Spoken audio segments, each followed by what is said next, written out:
Big show in store. Just moments ago, you might have seen Chancellor Jeremy Hunt pledge further tax cuts if the Tories win the general election, while also warning, of course, that Labour are sure to raise them. Well, yesterday, the Labour Party launched its 6 election pledges, a determination to begin a decade of national renewal. And this includes commitments to, amongst other things, economic stability, to crack down on antisocial behaviour and to recruit, quite interestingly, 6,500 new teachers. By decimating the private school sector. But what do the British public really think? Well, joining us now is Professor of Politics and International Relations at the University of Kent, Matt Goodwin. Matt. Right. Good morning. Really interesting polling, though, wasn't it? When you did your poll, what was the thing that stood out most to you? Well, I think there's a lot going on at the moment. In the national polling, what we've got is a really dire story for the Conservative Party. We've got Labour on 47% of the vote. We've got the Conservatives, wait for it, 20%. I mean, this is a party that is facing an extinction-level event. Now, why is the Conservative Party so weak? Well, one big reason is still today, we've got Reform Party on 14%. We've got the Reform Party taking about 1 in 4 of all those people who voted for Boris Johnson. I mean, to be blunt, Rishi Sunak is not squeezing that Reform Party vote anywhere near as much as he needs to squeeze if he is to have a fighting chance later this year. Is that why we saw Jacob Rees-Mogg the other night making a public call of arms to the Reform lot? Nigel Farage, Ben Habib, Richard Tice, come over. You can be a cabinet minister and so on. Are the Tories now getting worried, do you think? Well, they're getting very worried because on these kinds of numbers that we've got with people polling with GB News, we're looking at a wipeout. Every red wall seat goes back to Labour. Labour become the dominant party in Scotland. Labour become even stronger in the big cities, the university towns and Wales. And so the Conservatives aren't really going to have many places to go. And if you look at that Reform Party vote, 14% nationally, well, assuming Reform Party gets something like that at the election, they're going to cost the Conservatives about 40 to 45 seats. They're going to finish second to often the Labour Party in lots of those red wall seats. And look, the Conservatives are going to be hoping for a deal. But here's the thing. Every senior Reform Party person I talk to, Richard Tice, Ben Habib, the honorary president, Nigel Farage, and so on, everybody basically says the same thing. There will not be a deal between the two parties. Now, why do they say that? Because of the memory of 2019, when they made that deal with Boris Johnson and then they got record immigration and out-of-control borders. But they shouldn't do the deal because the policies are quite different and Reform are sort of uber-conservative and Conservatives aren't. Now, when people were asked about Labour's 6 pledges, so what was that? The sticking to tough spending, NHS waiting lists, border security commands, small boats, and so on and so forth.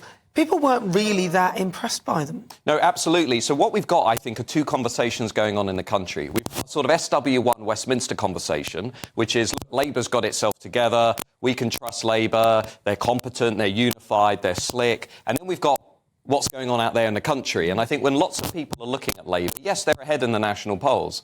But let me be really clear. There is no mass public enthusiasm for Keir Starmer and the Labour Party, no matter what data you look at. And on that question, do people trust Labour to deliver on the 6 pledges that they announced yesterday? 27% say they trust Labour. Only 27%. Yeah. About half the country is saying they don't trust Labour to deliver on those pledges. So what I think we've got is a sort of none of the above sentiment out there in the country. We've got a none of the above attitude out there in the country. Yeah. No, what do you reckon about this support? The polling shows that there is pretty much no support for these Palestine encampments and the protests going on. So regardless of what this student last night on Patrick's show said, who said to Suella Braverman to her face, and I'm actually disappointed Suella didn't bring her up with it, but she said there is nationwide support for Palestine, for these protests, for these encampments at universities. I think the problem with that is that, frankly, that person that she was talking to wasn't listening at all. And that worries me because, you know, I'm hoping that people are more sort of switched on about what's going on. I know students don't appear to be, but it does seem to be the British public are. And they're also not impressed with a lot of the stuff that's coming out on Labour, because I'm very concerned that literally there is no option other than Labour, which is why people are voting Labour. Is there a sense, though, Matt, that when it comes to people actually voting, that they will switch. Because Theresa May, I think she pointed out that don't worry about it. If she was 20 points behind, she then led a minority government and couldn't do anything in her little kitten heels, bless her heart. Are we not going to get people going to the polling booths, holding their nose, do you not think, holding their breath and having to vote Tory knowing what the consequences are? Well, the first thing I'd say is I'm not sure Theresa May should be giving anybody election advice. Somebody who almost put Jeremy Corbyn into number 10 and also took the Conservatives, don't forget, to 9% in those 2019 European Parliament elections. Look, yes, I think the Conservative vote will come back to some extent. I suspect the Reform vote will be squeezed a little bit. I think a lot of those apathetic Tories will think, hang on a minute, Labour doesn't have a plan for illegal migration, which, I mean, I've written about this on Substack. I don't really think Labour's plan is going to work. People are anxious about Labour on the economy. They're still anxious about Labour on legal migration. And Keir Starmer's leadership ratings, you know, they're nothing like Tony Blair's in 1997. Blair was on a net rating of +50. Starmer's +9. He's barely treading water. So I think what I'm saying is there is still a lot of anxiety out there in the country about the Labour opposition. Just how radical is the Labour Party?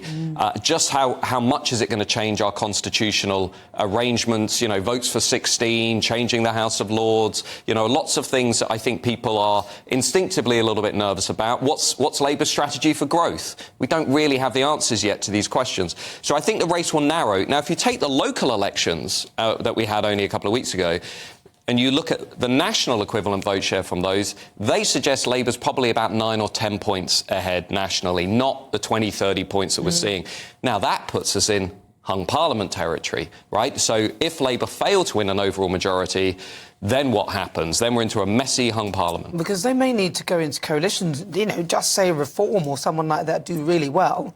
The Liberal Democrats, what's happened to them? Because they appear to be squeezed at the moment. Nobody's even talking about them. I mean, is their logo yellow or orange? Well, I think the problem for the Lib Dems is they don't have that niche issue. They don't have a very clear issue like they did perhaps during some of the Brexit debates. They're on about 9%. They'll have some recovery. They'll probably come back in somewhere between 20 and 30 seats. Reform Party, to be honest, they'll be lucky if they get 1 or 2 seats because they really need to be polling up into the 15 to 20% plus range to really be winning seats in Westminster. Now, that's not to say they won't cause a lot of damage to the Conservative vote, because they will. And look, I meet Reform voters every day.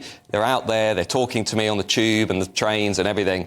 My instinct is, maybe like lots of people watching this show, I don't think they're going to go back to the Conservatives, right? I think the Conservatives are going to have a really big, bold offer on that immigration issue. They're going to have to say, look, we're stopping the boats, we're bringing down legal migration. Until they do that, I don't think they're coming home. They've already said that, haven't they? Can I ask you, Matt, about a question in the poll about the scheme to take in refugees from Palestine? What was the consensus on that? Yeah, so this is a funny one. You know, we're having this debate on the Labour benches now and also within the Green Party. We've got about 36 MPs, members of the House of Lords, charities, lawyers saying let's actually have a resettlement scheme for Palestinians affected by the conflict.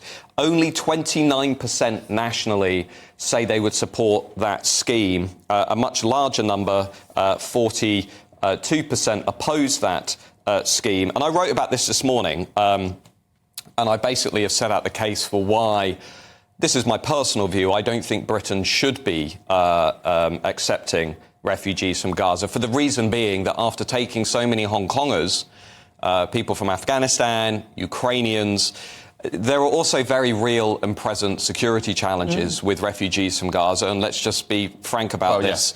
Much of the polling that we've had from Palestine shows very high levels of support for Hamas among the population, and I'm putting myself in the shoes of members of Britain's Jewish community. How will they feel during this debate? And I think, you know, also we have to press neighbouring countries in the region, you know, Egypt, Jordan. There's a reason that those neighbouring countries don't take Palestinian refugees. Fine. Also, beyond that, I mean, where would they go? I think there's a question about where they go, but also, you know, Denmark in the early 1990s took a large number of Palestinian refugees, and there was a study which I wrote about this morning, and it shows what happened to those refugees, and a large number of them entered the prison system, became dependent upon welfare.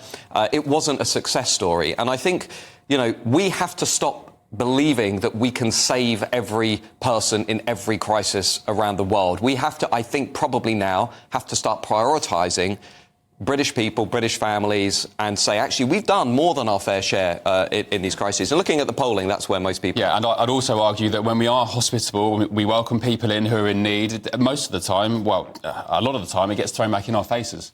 Just look at the Palestine protest every Saturday in London. So. I think probably what's irritating a lot of Brits is this narrative that Britain is kind of racist, intolerant, this kind of narrative that we've had post-Brexit. And I think for many Brits, you know, that is not their reality. That's not what they've been experiencing as we've opened the door to hundreds of thousands of people. All right. Matt Goodwin, thank you very much. Appreciate your expertise and your company this morning.